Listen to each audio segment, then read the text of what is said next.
জামাত জোট যদি মেজরিটি পায় তাহলে আমি বিষ খাবো। এই কথাটা আমি বলেছিলাম, আমি বিষ খাবো। অনেক চক্রান্তের মধ্য দিয়ে ইলেকশন হয়েছে। সেই ইলেকশনে তারা কি করেছে, আজকে যারা আমার ডান দিকে বসে আছে তারা কি করেছে, একদিন তো আমরা ভাই ছিলাম নাকি? তারা যা করেছে সেটা কল্পনা করার মতো না। যত চক্রান্ত করেছে, সেই চক্রান্তের ভিতর দিয়ে যখন তারা প্রচার করতে শুরু করলো তারা বাংলায় 2/3 মেজরিটি পেয়ে তারা পাস করবে, আমি হতবাগা ফজলুর রহমান বলেছিলাম জামাত জোট যদি মেজরিটি পায় তাহলে আমি বিষ খাবো।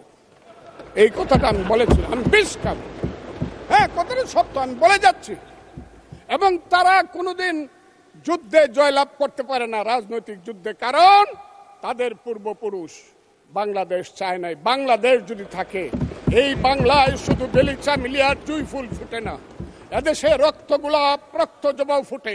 এদেশের জঙ্গলে শুধু কোকিল ডাকে না, এদেশের জঙ্গলে রয়্যাল বেঙ্গল টাইগারও থাকে। যতদিন রয়্যাল বেঙ্গল টাইগার থাকবে, মুক্তিযোদ্ধা জিতবে, রাজাকার কোনোদিন এদেশে জয় লাভ করতে পারবে না। আমি চ্যালেঞ্জ করে বলে গেলাম।